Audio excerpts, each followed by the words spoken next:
பரிசுத்த ஸ்தலத்திலிருந்து புறப்படாமலும் தன் தேவனுடைய பரிசுத்த ஸ்தலத்தை பரிசுத்த குலைச்சல் ஆக்காதிருப்பானாக. அவனுடைய தேவனின் அபிஷேக தைலம் எனும் கிரீடம் அவன் மேல் இருக்கிறது. அப்போ அவன் மேல் நல்லா கவனிங்க, ஒரு ஊழியக்காரன் மேலே, ஒரு விசுவாசி மேலே, சபைக்குள்ளே இருக்கிறவங்க மேலே கர்த்தர் ஒரு கிரீடத்தை வச்சிருக்கிறார். அந்த கிரீடத்துக்கு பேர் அபிஷேக தைலம் என்ற கிரீடம். அல்லேலூயா. உங்களுக்கு எனக்கு ஆண்டவர் என்ன வச்சிருக்கிறாரு? ஒரு கிரீடம், அபிஷேக தைலம் என்னும் கிரீடத்தை கர்த்தர் வைத்திருக்கிறார். இதைத்தான் கர்த்தர் சொல்கிறார் சபைக்கு சொல்லும்பொழுது, உனக்குள்ள கிரீடத்தை பற்றி கொண்டிரு. இதோ நான் சீக்கிரமாக வரப்போகிறேன். அதனோட அர்த்தம் என்ன? அதை சொல்லணும்னா எப்படி சொல்லணும்? 3:11 இதோ சீக்கிரமாய் வருகிறேன், ஒருவனும் உன் அபிஷேக தைலத்தை எடுத்துக்கொள்ளாதபடி உனக்குள்ளதை பற்றி கொண்டிரு. கிரீடம்னா என்ன அர்த்தம்? அபிஷேக தைலம். அப்போ கர்த்தர் நம்ம எல்லாரையும் என்ன பண்ணியிருக்கிறாரு? அபிஷேகித்திருக்கிறார். நம்ம எல்லாம் பரிசுத்தாவின் அபிஷேகத்தை நாம் பெற்றிருக்கிறோம். இந்த பரிசுத்தாவின் அபிஷேகத்தை பெற்ற நம்மளை பார்த்து ஆண்டவர் சொல்கிறாரு, நான் உனக்கு ஒரு அபிஷேகத்தை கொடுத்துருக்குறேன். இந்த அபிஷேகத்தை நான் வர்ற வரைக்கும் பத்திரமா வச்சுக்கோ, ஒருவனும் எடுத்துக்கொள்ளாதபடிக்கு. அதை என்ன செஞ்சிடாத, யாரும் உன்னை விட்டு எடுத்துடாதபடி பத்திரமா பார்த்துக்கோ அப்படின்னு சொல்கிறார். அப்படின்னா இந்த அபிஷேகத்தை எடுத்துக்கொள்ள முடியும். உங்ககிட்ட இருந்து என்ன செய்ய முடியும்? எடுக்க முடியும். எடுக்க முடியாத அபிஷேகம் அல்ல, கர்த்தர் தான் அபிஷேகித்திருக்கிறார். ஆனால் இந்த அபிஷேகத்தை திருப்பி நான் சொல்லுவேன், இந்த அபிஷேகத்தை உங்களை விட்டு எடுக்க முடியும். இப்போது ஒரு வசனம் வாசுங்க, அதுக்கப்புறம் நான் அந்த அபிஷேகத்தை எப்படி எடுக்கிறதுன்னு உங்களுக்கு சொல்கிறேன். வெளிப்படுத்தின விசேஷம் 1ஆம் அதிகாரம் 6வது வசனம் வாசிங்க பார்ப்போம். வெளிப்படுத்தின விசேஷம் 1 அன்பு கூர்ந்து நம்மிடத்தில் அன்பு கூர்ந்து நம்முடைய ரத்தத்தினாலே நம்முடைய பாவங்களற நம்மை கழுவி தம்முடைய பிதாவாகிய தேவனுக்கு முன்பாக நம்மை ராஜாக்களும் ஆசாரியரும் ஆக்கின அவருக்கு மகிமையும் வல்லமையும் என்றென்றைக்கும் உண்டாயிருப்பதாக. அப்போ உங்க மேல இருக்கிற அபிஷேக தைலம் ராஜாக்களும் ஆசாரியருக்குமான அபிஷேகம். இந்த அபிஷேக தைலம் எப்படிப்பட்டது? ராஜாக்களும் ஆசாரியருமான அபிஷேக தைலம்.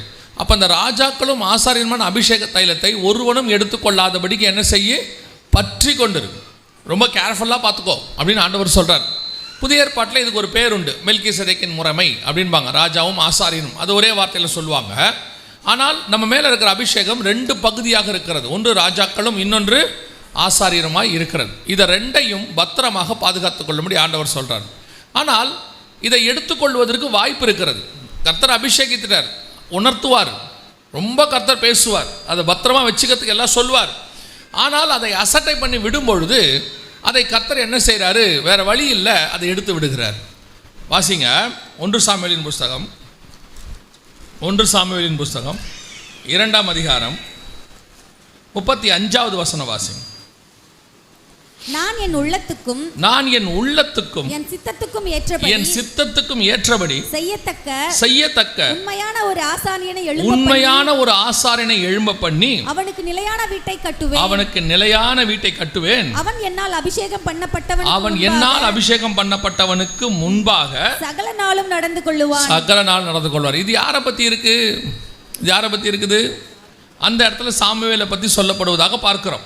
ஏலி கிட்ட கர்த்தர் சொல்றார், நான் என் உள்ளத்துக்கும் என் சித்தத்துக்கும் ஏற்ற செய்யத்தக்க உண்மையான ஒரு ஆசாரியனை எழும்ப பண்ணி அவனுக்கு ஒரு நிலையான வீட்டை கட்டுவேன்.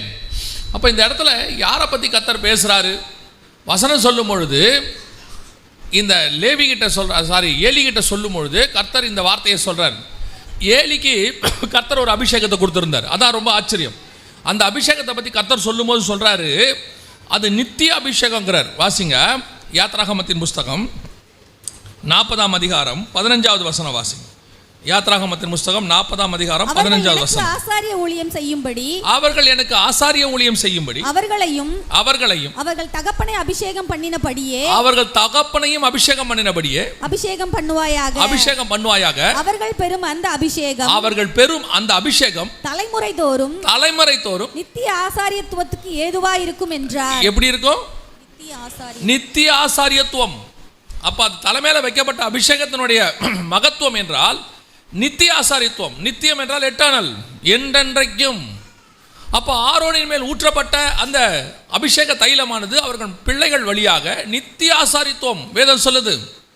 ஆனால் கர்த்தர் இந்த இடத்துல ஆண்டவர் சொல்றார் அதே வார்த்தையை, நித்தியமாய் ஒரு அபிஷேகத்தை அவன் தலைமையில் வச்ச அவன் பிள்ளைகள் அது அப்படியே வரும். ஆனால் அந்த அபிஷேகத்தை குறித்து ஆண்டவர் சொல்றாரு. அதே 1 சாமுவேல் 2ஆம் அதிகாரத்தில் 30வது வசனம் வாசிங்க.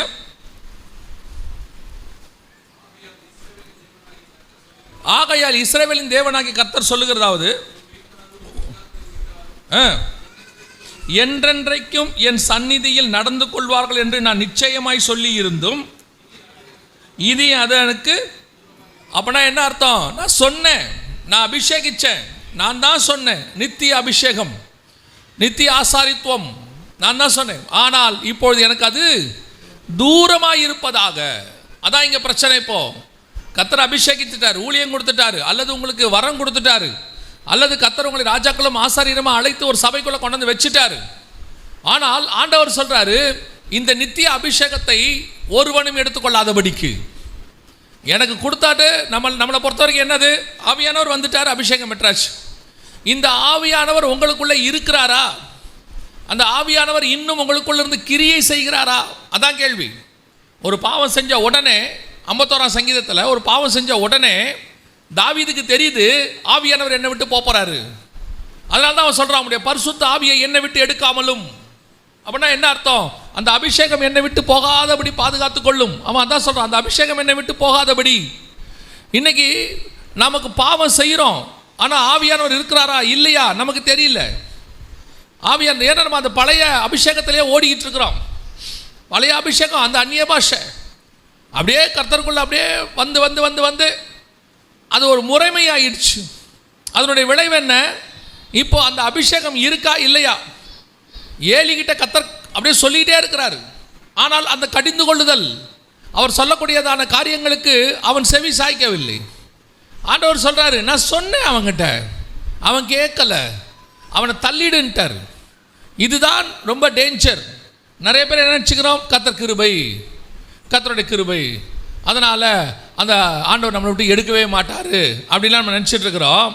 வசனம் சொல்லுது, நான் சொல்லி இருந்தும் இப்பொழுது எனக்கு அது தூரமாக இருப்பதாக. அப்போ இந்த ஏலியோடைய அபிஷேகம் ஏன் போச்சு?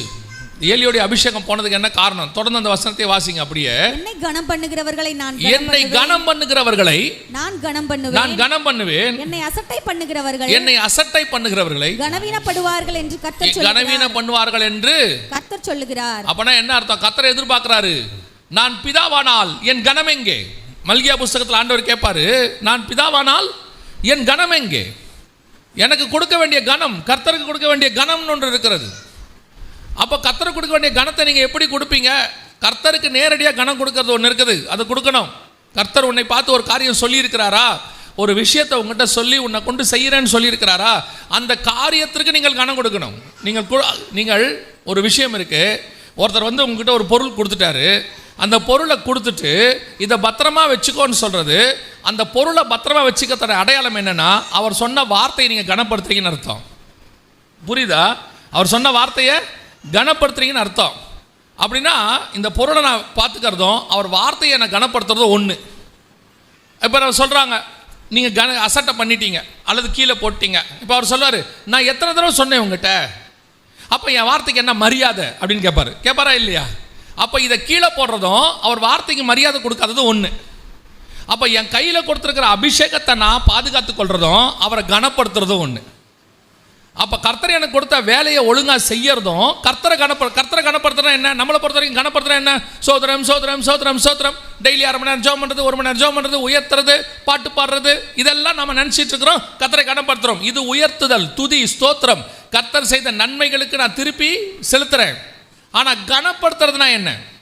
இப்போது முதலமைச்சரோ பிரதமரோ இருக்காங்க, அந்த போஸ்டிங்கில் வந்து உட்காந்துட்டாங்க, அந்த பதவியை அவங்க கனப்படுத்தணும். அப்படி எப்படின்னா செய்யணும்? அவங்க பேசுறதுலேருந்து, அவங்க நடை உடையிலேருந்து எல்லாத்துலேயும் என்ன இருக்குது? ஒரு புரோட்டோகால் இருக்குது. அதை அவங்க சொல்லுவாங்க, ஒரு சிஎம்மாக இருந்துக்கிட்டு, ஒரு பிஎம்மாக இருந்துக்கிட்டு, ஒரு ஜனாதிபதியாக இருந்துக்கிட்டு, ஒரு அமெரிக்க ஜனாதிபதியாக இருந்துக்கிட்டு இப்படி பேசலாமா? அவங்க பேசுகிறத அவங்க கேட்குறது எதுக்கு? எதை வச்சு கேட்குறாங்க? உன் போஸ்டிங்க்கு இது தகுதியா? நீ செய்கிற வேலைக்கு இது தகுதியா? அதே கேள்வி தான் ஆண்டவர் கேட்குறாரு. உன் மேல் உள்ள அபிஷேகத்துக்கு கனம் எங்கே? நான் கொடுத்த ஆசாரியத்துவம், நான் உனக்கு ஒன்று கொடுத்துருக்கிறேன், ஒரு தரிசனம் கொடுத்துருக்கிறேன், அதை நீ பற்றி கொண்டு ஓட வேண்டியது அல்லவா உன்னுடைய வேலை? நீ எதை செஞ்சுட்ட? ஆண்டவர் ஒரு இடத்த, எனக்கு நான் பைபிள் முழுக்க வாசித்ததில் ஒரு காரியத்தை கர்த்தர் கண்டிப்பாய் பிரதானமாக நினைக்கிறார். ஒரு காரியத்தை கர்த்தர் கண்டிப்பாக பிரதானமாக நினைக்கிறாரு. எல்லா இடத்துலையும் அதை பார்க்குறோம். இந்த இடத்துலையும் அதை பார்க்குறோம். வாசிங்க, முந்தின வசனம் வாசிங்க. 1 சாமுவேல் 2:29 வாசிங்க. என் வாசஸ்தலத்திலே செலுத்தும்படி நான் கட்டளையிட்ட என் பலியையும் என் காணிக்கையையும் நீங்கள் உதைப்பானேன். என் ஜனமாகிய இஸ்ரவேலின் காணிக்கைகள் எல்லாம் பிரதானமானவைகளை கொண்டு உங்களை கொழுக்க பண்ணும்படிக்கு நீ என்னை பார்க்கிலும் உன் குமாரரை மதிப்பானேன் என்கிறார். உன் குமாரரை மதிப்பானேன். கர்த்தருக்கு பிடிக்காத ஒரு விஷயம், அவரை தவிர உலகத்தில் நீங்கள் யாரை அதிகமாக நேசித்தாலும் அவருக்கு பிடிக்காது. என்னங்க கொஞ்சம் பொசசிவாக இருக்குது? பொசசிவ்லாம் இல்லை, அதையும் தாண்டிய ஒரு பொசசிவ்லாம் கிடையாது. பொசசிவ்ன்ற வேர்டு கூட பரவாயில்ல. அவர் அதையும் தாண்டி நான் தான் உனக்கு ஃபஸ்ட்டு, என்னை தவிர வேறு யாரும் உனக்கு ஃபஸ்ட்டு கிடையாது. மிச்சம் எல்லாம் நான் கொடுத்தது தான், மிச்சம் எல்லாமே நான் கொடுத்தது தான். ஆனால் அது எல்லாமே எனக்கு அப்புறம்தான் இருக்கணும். என்னுடைய இடத்துக்கு எதுவுமே வரக்கூடாது. அதுதான் கர்த்தருடையதான ஒரே ஆசை. நீங்கள் எங்கே வேணாலும் எடுத்துக்கோங்க, ஆபிரகாம்லேருந்து எடுத்துக்கோங்க. அதாவது ஆதாம் கிட்ட சொல்லும் போது சொல்லுவார், நீ உன் மனைவியின் வார்த்தைக்கு செவி சாய்த்தபடியால். அப்படின்னா அதோடைய ஆதங்கம் என்னென்னா, நான் ஒன்று சொல்லியிருக்கேன் தானே, நீ என் பேச்சை கேட்காம உன் மனைவி பேச்சை கேட்ட. அடுத்து ஆபிரகாம்கிட்ட வருவார். அந்த அம்மா ஆகார்கிட்ட போக சொல்லிடுவாங்க. ஆகார் விஷயத்தில் அங்கேயும் அதே வார்த்தையை சொல்லுவார், நீ உன் மனைவியின் வார்த்தைக்கு செவி சாய்த்தபடியால். அதோட இன்னொரு மறைமுகமான வார்த்தை என்னென்னா, என் வார்த்தைக்கு நீ என்ன செய்யலை, செவி சாய்க்கலை அப்படின்னு அர்த்தம். அடுத்து ஆபிரகாம்கிட்ட கேட்பார், நீ உன் குமாரனை, நேசகுமாரனை கொடுக்குறாயா எனக்கு. அதோட அர்த்தம் என்னென்னா, நீ என்ன நேசிக்கிறியா அவனை நேசிக்கிறியா. அப்படியே வாங்க, நேராக வாங்க, எலிசா கிட்ட வாங்க, இல்லை தாவீதுகிட்ட வாங்க, எங்கே வேணாலும் வாங்க, நீங்கள் எதை வேணாலும் கேளுங்க. அவர் ஒரு விஷயத்தில் ரொம்ப கான்ஷியஸாக இருப்பார், நீ என்னை விட எதை அதிகமாக நேசிக்கிற. பேதுருகிட்ட கேட்பார், மீனா நானா. யோவான்கிட்ட கேட்பார், உன் தகப்பனா நானா. எதை வேணா எடுங்க, கடைசியாக ஒரே வார்த்தை அவரே சொல்லிடுவார், ஒருவன் என்னை பார்க்கிலும் தன் தாயையாவது தன் தகப்பனையாவது நிலங்களையாவது நேசிக்கிறவன் எவனோ அவன் எனக்கு பாத்திரவான் அல்ல. ஒரு விஷயத்தில் மட்டும் அவர் விட்டு கொடுக்கறதே கிடையாது. ஒரே ஒரு விஷயத்தில் எனக்கு ஏன் பர்சனலாக அவர் ஒரு காரியத்தை சொல்லுவார் எப்போவுமே, விளையாட்டுக்கு கூட நீங்கள் சொல்லக்கூடாது யாரையும். விளையாட்டுக்கு கூட என்ன செய்யக்கூடாது, எனக்கு கடவுளை விட நீ தான் முக்கியம்னு சொல்லிட்டீங்க, தொலைஞ்சிங்க. நான் விளையாட்டுக்கு தான் சொன்னேன்பீங்க, அவர் சீரியஸாக தான் எடுத்துப்பார். இந்த சோதனை பல நேரத்தில் வரும். எல்லாரையும் பிள்ளை கொடுன்னு சொல்ல மாட்டார், உன் பிள்ளையை கொண்டாந்து எனக்கு பலி கொடுன்னு எல்லாரையும் சொல்ல மாட்டார். ஆனால் வேறு விதத்தில் சோதனை வரும். ஆராதனைக்கு போகிற நேரத்தில் ஃபோன் வரும், இப்போ போட்டு ஒரு இடத்துக்கு வாங்க அப்படின்னு, வர முடியாதுன்னு சொல்லணும். அது கர்த்தரே அனுமதிக்கிற ஃபோன் கால். நீங்கள் ப்ரேயருக்கு போகும்போது ஒரு கால் வரும், அல்லது நீங்கள் பைபிள் வாசிக்கும் போது ஒரு மெசேஜ் வரும். அந்த மெசேஜுக்கு நீங்கள் ரிப்ளை பண்ணி அவங்களோட பேச வேண்டியதா, இல்லை பைபிள் வாசிக்கிறீங்களா. நீங்கள் ஆராதனைக்கு கிளம்பும் போது ஒருத்தர் ஃபோன் பண்ணுவார், ஃபோன் பண்ணி சொல்லுவார், உங்களை பார்க்க வரேன், ஒரு அரை மணி நேரம் இருக்க முடியுமா, வந்துட்டேன், பக்கம் பாரு, தைரியமாக சொல்லணும், ஆராதனைக்கு கிளம்பிட்டேன், நான் போயிட்டே இருக்கேன், இல்லை ஒரு ½ அன் ஹவருங்க வந்துடுறேன், நான் போயிட்டு வந்துடுறேன், நீங்கள் இருங்க அப்படின்னு சொல்லிடணும். சில நேரத்தில் பிசாசு சோதனைக்கு என்ன பண்ணுவான் தெரியுமா, நீங்கள் ஆராதனைக்கு கிளம்புற நேரத்தில் ஒரு ஆள் அனுப்புவான். கர்த்தரும் அதை அனுமதி கொடுப்பார். ஏன் தெரியுமா, கர்த்தர் சோதிச்சு பார்ப்பார், நீ எதுக்கு இம்பார்ட்டன்ஸ் கொடுக்குறேன்னு. வருவார், வந்த உடனே சொல்வார், இந்த வழியாக வந்தேன், உங்களை பார்க்கலான்னு வந்தேன். சொல்லணும், ஆராதனை கிளம்பிட்டேன், வாங்க பேசிக்கிட்டே போவோம் அப்படின்னு. அப்படி நீங்கள் ரெண்டு காரியம் நடக்கும். ஒன்று, அவர் உங்கள் கூட ஆராதனைக்கு வந்துட்டாருன்னா இங்கே ரட்சிக்கப்பட்டுருவார். அல்லேலூயா, ரட்சிக்கப்பட்டுருவார். இல்லையா, அவர் ஒருவேளை இல்லைங்க நான் வேணால் போயிட்டு அப்புறம் வரேன் அப்படின்ட்டு போயிட்டாருன்னா, அதுக்கப்புறம் எந்த ஆராதனை நேரத்துக்கு அவர் வரமாட்டார் உங்களை பார்க்க. அவருக்கு தெரியும், அந்த ஆள் ஆராதனை நேரத்துக்கு போனால் நம்மக்கிட்ட பேசக்கூட மாட்டான். இது பார்க்குறதுக்கு அப்படி இருக்கும். ஆனால் பரலோகம் இதை ரொம்ப பெருசாக நினைக்கும். பரலோகம் என்ன செய்யும், ரொம்ப பெருசாக நினைக்கும். ஏசாவுக்கு அது ஒரு டம்ளருக்குள், பரலோகத்தை பொறுத்த வரைக்கும் அது சேஷ்ட புத்திர பாகம். நம்ம பார்வைக்கு அது சாதாரணம், ஒரு சின்ன விஷயம். நாங்கள் ஆண்டவருக்குள்ளே வந்த பிறகு எனக்கு ஞாயிற்றுக்கிழமை தான் எனக்கு வேலை ஜாஸ்தி. ஞாயிற்றுக்கிழமை காலை 2 மணிக்கு போகணும். நாங்கள் வேலைக்கு போய் அது முடியறதுக்கு மத்தியானம் 2 மணி ஆகிடும். இதுதான் எங்களுடைய ஞாயிற்றுக்கிழமை ரொட்டீன். ஆண்டவர் ஏற்றுக்கொண்டோம். ஆராதனை 6 மணிக்கு. அப்புறம் 6 மணிக்கு போகும்போது போக முடியாது ஆராதனைக்கு, சாயங்காலம் ஆராதனை மட்டும் போவேன். ஆவியானவர் உணர்த்திட்டே இருந்தார், நீ தப்பு பண்ணுற தப்பு. ஒரு நாள் செய்தியில் ரொம்ப நேராக ஷார்ப்பாக எங்கிட்டே சொன்னார், ஆராதனைக்கு வராமல் விட்டுட்டு நீ வேலைக்கு போனீங்கன்னா அது உனக்கு ஆசீர்வாதமாக இருக்காதுன்னார். அது என்னவோ ஸ்ட்ரைட்டாக என்கிட்ட சொன்ன மாதிரி இருந்துச்சு. அப்போ நான் வீட்டில் சொன்னேன், இல்லை நான் வந்து ஆராதனைக்கு போக போகிறேன், இந்த மாதிரி காலையில் என்னால் வர முடியாது வேலைக்கு அப்படின்னு. உடனே என்னை பார்த்து அவங்க சொன்னாங்க, பைத்தியக்காரத்தனமான வேலை பண்ணுற, இது தொழில், இது கர்த்தர் கொடுத்தது, இதை நீ ஒழுங்காக பண்ணாவிட்டால் நாளைக்கு நஷ்டமாகி நடுத்தரில் நிற்ப அப்படின்லாம் சொன்னாங்க. ஆனால் ஒன்று மட்டும் ஆவியானவர் சொன்னார், நீ போ நான் பார்த்துக்கிறேன். ஆராதனைக்கு போயிடுவேன், காலையில் கிளம்பி போயிட்டு வந்துட்டு அதுக்கப்புறமா கடை வேலைக்கு வருவேன், வேலை பார்க்குறதுக்கு வருவேன். அப்போது வரும்போதே என்னை திட்டுவாங்க, இவ்வளோ லேட்டாக வரியே, இப்போ எவ்வளோ பிஸ்னஸ் போச்சு, சீக்கிரம் வா ஓடு ஓடு அப்படிம்பாங்க. ஆராதனை போயிட்டு வந்த உடனே அது நடக்கும் எப்போ பார்த்தாலும். ஒரு நாள் ஆண்டவர் சொன்னார், சரி 2 ஆராதனையும் அட்டன் பண்ணுனார். ஆனது ஆகட்டும் பார்த்துக்கலான்ட்டு 2 ஆராதனைக்கு போயிட்டேன். வீட்டில் சொல்லிட்டானுங்க, அவ்வளோதான், உன்னை நம்பி எதையும் கொடுக்க முடியாது, நீ அவ்வளோதான் பிஸ்னஸை க்ளோஸ் பண்ணிடுவ அப்படி இப்படின்னு சொல்லி திட்ட ஆரம்பிச்சிட்டாங்க. ஒரு நாள் வந்தது, அன்றைக்கி அது என்னை பொறுத்த வரைக்கும் சின்ன விஷயம், 2 ஆராதனை அவ்வளோதான் எனக்கு. ஆனால் பரலோகம் அதை கனப்படுத்திச்சு. இன்றைக்கி எல்லா ஆராதனைகளும் ஒவ்வொரு வாரமும் நிற்பதற்கு கர்த்தர் கிருபை தந்திருக்கிறார். 52 வாரமும் எங்கேயாவது ஒரு இடத்துல பேச கர்த்தர் கிருபை தருகிறார். எதுக்கு உங்களுக்கு சொல்கிறேன் அப்படின்னா, இந்த அபிஷேகம் கர்த்தர் கனத்தை எதிர்பார்க்கிறார். அந்த ஒரு கனம் நான் தான், எனக்கு தான் ஃபஸ்ட்டு. இந்த குழந்தைங்க அடம் பிடிக்கும் பாருங்கள், வீட்டில் எதாக இருந்தாலும் ஃபஸ்ட்டு யாருக்கு கொடுக்கணும், எனக்கு தான் கொடுக்கணும்னு. அவர் அதை விட மோசமாக அடம் பிடிப்பார். நான் தான் ஃபஸ்ட்டு. அந்த நீங்கள் ஃபஸ்ட்டு கொடுத்து பாருங்கள், உங்கள் வாழ்க்கையில், உங்கள் ஆவிக்குரிய வாழ்க்கையில், உங்கள் ஊழியத்தில் அதை கர்த்தர் ரொம்ப பெருசாக நினைப்பார். ஆதியிலே கொண்டிருந்த அன்பின்றார்ல, அது இதெல்லாம் வரும். அவன் யாருமே இல்லையா, நான் தான் ஏன் ஃபஸ்ட்டு தைரியமாக சொல்லுவார் பிசாசுக்கிட்ட. பார்த்தியா, நீ என்ன வேணால் பண்ணிப்பார், அந்த பையன் எனக்கு தான் இம்பார்ட்டன்ஸ் கொடுப்பான், வேறு யாரும் கொடுக்க மாட்டான். ஆண்டவரை சும்மா சொல்லாதீங்க, அது பாருங்கள், அதுக்கு நான் ஒரு ஆள் அனுப்பி விட்றேன், அது வந்துச்சுன்னா அவன் ஆராதனை விட்டுட்டே போவான். அவர் சொல்லுவார், அதல்ல, அவங்க அம்மா வந்தாலும் விட மாட்டான், அவன் எனக்கு தான். அந்த நம்பிக்கை பரலோகம் நம்ம மேலே வச்சுருக்குது. அதுதான் கர்த்தர் சொல்கிறார், என் கனம் எங்கே, நீ என்னை கனவீனப்படுத்துகிற. அபிஷேகத்தை கனவீனப்படுத்துறதுனா என்னென்னா, கர்த்தரை கனவீனப்படுத்துறதுனா என்னென்னா, நம்மக்கிட்ட கர்த்தர் கொடுக்குற பொறுப்புகளை கனவீனப்படுத்துறது. சில நேரங்களில் ஊழியத்தின் பாதையில் போயிட்டு இருக்கும்போது சில காரியங்கள் வரும். நான் சொல்கிறது ஃபேமிலியில் வரும். இதுவா அதுவான்னு கேட்பார் அந்த இடத்துல ஆண்டவர். நிஜமாக தான் சொல்கிறேன், இதுவா அதுவான்னு கேட்பார். அந்த இடத்துல நீங்கள் எடுக்க போகிற முடிவு ரொம்ப ரொம்ப கடினமாக இருக்கும்.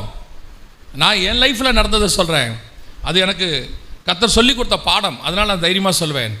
ஒரு ஊழியம் எனக்கு வந்திருக்கு, கோயம்புத்தூரில் கிளம்பணும், சாயங்காலம் 8 மணிக்கு என்னமோ அது போகணும். நான் பஸ்ஸோ ட்ரெயினோ அது ஏறி போகணும். முந்தின நாள் பார்த்தா என் பிள்ளைக்கு வந்து டெங்கு ஃபீவர் வந்துட்டு பிளேட்லெட் எல்லாம் குறைஞ்சிருச்சு. கிட்டத்தட்ட 64,000 அளவுக்கு குறைஞ்சிருச்சு. அது 1.5 லட்சம் இருக்கணும் பிளேட்லெட் பாடியில், 64,000 ஆகிடுச்சு. கொண்டு போயிட்டு ஹாஸ்பிட்டலில் வச்சுட்டோம். அப்போது பிளேட்லெட் இன்க்ரீஸே ஆகலை ஒரு நாள் முழுக்க. 2வது நாள் நான் சாயங்காலம் கிளம்பணும்.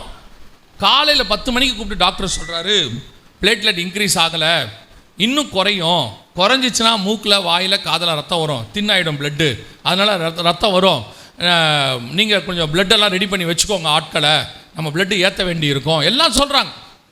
எல்லாம் சொல்ல மனசு உடையுது. ஏன்னா பிள்ளை ஹாஸ்பிட்டலுக்குள்ளே இருக்குது, இது நடந்த சம்பவம் இருக்குது. மத்தியானம் 3-4 மணி வரைக்கும் டெஸ்ட், 1 ஹவருக்கு ஒன்ஸ் ஒரு டெஸ்ட் எடுப்பாங்க, 3 ஹவருக்கு ஒன்ஸ் 1 ஹவர் ஒன்ஸ் அப்படி எடுப்பாங்க. எடுத்தால் ஒரு இன்க்ரீஸும் இல்லை. சாயங்காலம் 6 மணி வரைக்கும் இன்க்ரீஸே ஆகலை, ஒன்றுமே நடக்கலை. ஆனால் நான் 6 மணிக்கு மேலே கிளம்பணும் ஊழியத்துக்கு. அப்போது என்ன பண்ணோம், ஒரு 5 மணிக்கு ஒரு டெஸ்ட் ஒன்று எடுத்தாங்க, ரிசல்ட் வரல. ஆனால் 6 மணிக்கு என் ஒய்ஃப்கிட்ட சொன்னேன், இந்த மாதிரி ஊழியத்துக்கு போகணும், நான் கிளம்புறேன், நானும் என் ஃப்ரெண்டும் 2 பேரும் அப்போ கிளம்பணுன்னு. அவங்களுக்கு நான் வந்து கொடுமையானவனாக காணப்பட்டேன் அன்றைக்கி. அவங்க சொன்னாங்க, என்னங்க உங்கள் மனசு, பிள்ளை படுத்து கிடக்கு ஊழியத்துக்கு போகிறேன்னு சொல்கிறீங்க, உங்களை மாதிரிலாம் ஒரு ஆளை நான் பார்த்ததே கிடையாது, ஈவிரக்கமே உனக்கு இல்லை அப்படின்லாம் பேச ஆரம்பிச்சிட்டாங்க. அது ஒரு பக்கம் இருந்துட்டு போட்டோம், ஒன்றும் பிரச்சனை கிடையாது. அவங்க சொன்னாங்க, இந்த நேரத்தில் நீங்கள் இருக்க வேண்டாமா, இங்கே தகப்பன்னு கூப்பிட்டு சைன் பண்ண சொன்னால் நான் சொன்னேன், நான் இங்கே இருந்தால் ஜெபம் பண்ணுவேன், எங்கே இருந்தாலும் ஜெபம் பண்ண போகிறேன், ஆனால் நான் இங்கே இருந்தால் நான் காப்பாற்ற முடியுமா, என்னால் முடியாது, ஆனால் நான் இல்லைனா கர்த்தர் காப்பாற்றுவார், அதனால் நான் போகிறேன் அப்படின்னு. அன்றைக்கி நான் அவருடைய எல்லாருடைய பார்வைக்கும் நான் ஒரு கொடுமையானவனாக தகப்பனாக காணப்பட்டேன். இருந்துட்டு போட்டோம், ஒன்றும் பிரச்சனை கிடையாது. ஆனால் நடந்தது என்ன, 6 மணிக்கு கிளம்பிட்டேன், பைக் எடுத்துட்டோம், ஸ்டேஷனுக்கு போனோம், பைக் எடுத்துட்டேன். ஏறி உட்காரும் போது என் ஃப்ரெண்டு ஒருத்தரை சொல்லிட்டு பண்ண, நீ பார்த்துக்கோடா அப்படின்னு சொல்லி அவன் ஓடி வந்து சொன்னான், டே ரிசல்ட் வந்துருச்சு, பிளட் ரிசல்ட் அப்படின்னு. என்னன்னு பார்த்தா பிளேட்லெட் இன்க்ரீஸ் ஆக ஆரம்பிச்சிருச்சுன்னு சொன்னாங்க. நான் டாக்டர்கிட்ட போயிட்டு உடனே இறங்கி டாக்டர்கிட்ட ஓடி போய் காட்டினேன், டாக்டர் இந்த மாதிரி பிளேட்லெட்ஸ் இன்க்ரீஸ் ஆகிடுச்சான் அப்படின்னு. உடனே அவர் சொன்னார், இன்க்ரீஸ் ஆகுது, பார்ப்போம், இன்னும் ஒரு நைட்டு வரைக்கும் பார்க்கலான்னாரு. நீ உட்காந்து பாரு, இதுக்கு மேலே நான் உட்கார மாட்டேன், எனக்கு கர்த்தர் கன்ஃபர்மேஷன் கொடுத்துட்டாரு நீ போகலான்றதுக்கு. நான் சொல்லுவேன், நீங்களும் நானும் எதற்கு ப்ரிஃபரன்ஸ் கொடுக்குறோம் என்பதை பரலோகம் பார்த்துக்கிட்டே இருக்கு. நான் செஞ்சது சின்ன காரியம், திரும்பி சொல்கிறேன், பெரிய காரியம்லாம் கிடையாது. அவன் கொண்டு போய் பிள்ளைய மலைக்கு மேலே பலி கொடுத்தான், அதோட பெரிய காரியம்லாம் இது கிடையாது. எத்தனையோ பரிசுத்தவான்கள், நான் கேள்விப்பட்டிருக்கேன், ஒரு ஊழியக்காரர் அவருடைய மகளுக்கு அவ்வளோ காய்ச்சல் ஜுரம், அவளை ஒன்றுமே செய்ய முடியாது, ஆனால் ஊழியத்துக்கு வந்துருச்சு, கிளம்பி போகணும், அவரும் அவர் மனைவி, வேறு வழி கிடையாது. பிள்ளைய ஒரு பாயில் போட்டு பெட்ஷீட் போட்டு மூடி ஒரு விசுவாசி கூப்பிட்டு பக்கத்தில் உட்கார வச்சுட்டு, நீங்கள் பார்த்துக்கோங்க, நான் வர வரைக்கும் கர்த்தர் ஆனால் கைவிட மாட்டார், நான் ஊழியத்தை முடிச்சுட்டு வந்துட்டு அதுக்கப்புறம் பார்க்குறேன்னு சொல்லி வந்து இன்றைக்கி அந்த பிள்ளை ஊழியத்துக்கு ஒப்பு கொடுத்து நல்ல பிள்ளையாக இருக்குது.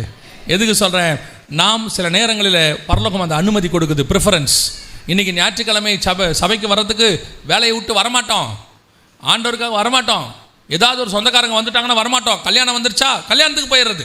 கேட்டால் சொல்கிறது, எல்லா வாரம் தானே போகிறோம், ஒரு வாரம் சும்மா போகிறதுல என்ன கர்த்தர் கோச்சிக்க மாட்டார், கிருபை உள்ளவர். இல்லை, கர்த்தர் கேட்கிறார், என் கனம் எங்கே, நீ என்னை கனவீனப்படுத்துகிறாய். நான் சொல்லுவேன், உடம்பு முடியலையா பரவாயில்லையே, முந்தியெல்லாம் எங்கள் பரிசுத்தவனால தான் சொல்லி கொடுத்தாங்க, உடம்பு முடியலையா சர்ச்சுக்கு வந்து உட்காரு, இங்கே கர்த்தர் சுகமாக்க வல்லமை உள்ளவர். நீ உடம்பு முடியலன்னு வீட்டில் உட்காந்தினா யார் சுகமாக்குவா? உனக்கு எக்ஸ்கியூஸ் இருக்கு, யாரும் ஒன்றும் சொல்ல முடியாது. ஆனால் பரலோகம் எப்படி பார்க்க தெரியுமா, அதற்கு நடுவில் வந்து அவன் வந்து உட்காந்தான், அதுக்கு நடுவில் என்னை நம்பி வந்து உட்காந்தான், எப்படி நான் அவனை கைவிடுவேன்? இதுதான் கர்த்தர் எதிர்பார்க்கிற கணம். இன்னைக்கு ஏலி, என்னை பார்க்க நீ உன் குமாரரை அதிகமாய் நேசிக்கிற. ஏலி குமாரன் நேசிக்கிறானா என்ன, குமாரனை கண்டிக்கலையா? நீங்கள் வாசிங்க, அந்த வசனத்தை வாசிங்க பார்ப்போம்.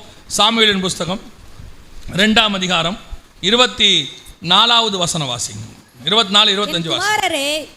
என் குமாரரே வேண்டாம், நான் கேள்விப்படுகிற இந்த செய்தி நல்லதல்ல, கர்த்தருடைய ஜனங்கள் மீறி நடக்கிறதற்கு காரணமா இருக்கிறீர்களே. மனுஷனுக்கு விரோதமாக மனுஷன் பாவம் செய்தால் நியாயாதிபதிகள் அதை தீர்ப்பார்கள். ஒருவன் கர்த்தருக்கு விரோதமாக பாவம் செய்தானாகில் அவனுக்கு விண்ணப்பம் செய்யத்தக்கவன் யார் என்கிறான். நல்லா கவனிங்க, இவன் கண்டிக்காம இருக்கானா பிள்ளைகளை கண்டிக்கிறானா கண்டிக்கலையா? கண்டிக்கிறான் தானே, கண்டிக்கிறானா? அவன் சொன்ன வார்த்தையை பாருங்க, என் குமாரரே வேண்டாம், நான் கேள்விப்படுகிற இந்த செய்தி நல்லதல்ல. இப்போ இந்த வசனத்தை வாசிங்க. ஏலி வந்து 1:14 வாசிங்க, 13:14 வாசிங்க. அன்னாள் தன் இருதயத்திலே பேசினாள், அவளுடைய உதடுகள் மாத்திரம் அசைந்தது, அவள் சத்தமோ கேட்கப்படவில்லை. ஆகையால் அவள் வெறித்திருக்கிறாள் என்று ஏலி நினைத்து அவளை நோக்கி, நீ எதுவரைக்கும் வெறித்திருப்பாய், உன் குடியை உன்னை விட்டு விலக்கு என்றான். நல்லா கவனிங்க, விசுவாசி தப்பு பண்ணும்போது எப்படி இருக்குது? ஸ்ட்ரைட்டா அடி. எது வரைக்கும் வெறித்திருப்பாய், உன் குடியை உன்னை விட்டு விலக்கு சொல்ல தெரியுது. ஆனா பசங்க தப்பு பண்ணும்போது குமாரரே வேண்டாம், சவுண்ட் எப்படி இருக்கு பாருங்க, அந்த வார்த்தை எப்படி இருக்கு, குமாரரே வேண்டாம். இதான் இங்க இருக்கு. பசங்க ஆவிக்குரிய வாழ்க்கையில தவறும் பொழுது அல்லது ஏதோ ஒரு காரியம் நடக்கும் போது ஏலி சொல்லும் போது அதோட டோன் வேற. நீங்க என்ன சொல்வீங்க? சொல்றோம். என்ன சொல்றது? சொல்லணும். எங்க பாஸ்டர் எங்களை எப்படி தெரியுமா சொல்லுவாரு, நான் உண்மையிலே என்னுடைய ஊழியக்காரங்க நான் கர்த்தரை ஸ்தோத்திரம் பண்ணுவேன் எப்போவுமே. ஏன்னா எங்களை வளர்த்ததில் கரெக்டாக வளர்த்துறாரு. அதான் அந்த காரியம் ஏலிகிட்டையும் இருக்கும். அவன் சாமுவேலை கரெக்டாக வளர்த்துருப்பான். எங்கள் ஊழியக்காரர் எங்களை ரொம்ப நல்லா வளர்த்தாரு. எங்கள் பாஸ்டர்லாம் எங்ககிட்ட வரும்போதெல்லாம் ஏதாவது ஒன்று வரும்போது தப்பு பார்த்தாருன்னா பார்த்த உடனே சொல்கிற வார்த்தை என்ன வரைக்கும் தெரியுமா? டேய் நரகத்துக்கு போயிடுவா ஜாக்கிரதை அப்படிம்பாரு. அப்படியே தான் சொல்லுவார். இந்த அவர் இருக்காரு, அதை விட மோசமாக தான் சொல்லுவார். நாங்கள்லாம் அவர்கிட்ட நிற்க பயப்படுவோம் மனுஷன். ஆனால் அதில் வந்து நான் நரகத்துக்கு போகணுங்கிற எண்ணம் அவருக்கு இருக்காது, பிள்ளைகள் ஒழுங்காக வளரணுங்கிற எண்ணம் அவருக்கு இருக்கும். அதில் அவர் அப்படி தான் சொல்லுவார், கர்த்தர் நொறுக்கி போடுவார் பார்த்துக்க அப்படிம்பாரு. இந்த கண்டிப்பு பிள்ளைங்கிட்ட இருந்துச்சா ஏலிக்கு தான் முக்கியம். அதான் இங்கே இம்பார்ட்டன்ட். இந்த கண்டிப்பு ஏலிக்கு பிள்ளைங்கிட்ட இருந்துச்சா, என் குமாரரே வேண்டாம், ஒரு சாஃப்டா. கடைசியாக என்னாச்சு? ஆண்டவர் சொல்றாரு, நீ உன் பசங்களை என்ன பண்ணியிருக்கணும், உன் விசுவாசியை என்ன பண்ணியோ அதே தான் உன் பசங்களையும் பண்ணியிருக்கணும். விசுவாசியை பார்த்து என்ன சொல்ற? வெறித்திருக்கிற வெளியே போ அப்படிங்கிற. அதே வார்த்தை உன் பசங்களை சொல்லியிருக்கணும். ஆனால் உனக்கு என்ன, உன் பசங்க மேலே ஒரு சாஃப்ட் கார்னர். எது சரி எது தப்பு சொல்லிடணும், அவ்வளோதான். அதுக்கு மிஞ்சினது கர்த்தரிடத்தில் இருக்கிறது. இன்னைக்கு இதான் பிரச்சனை.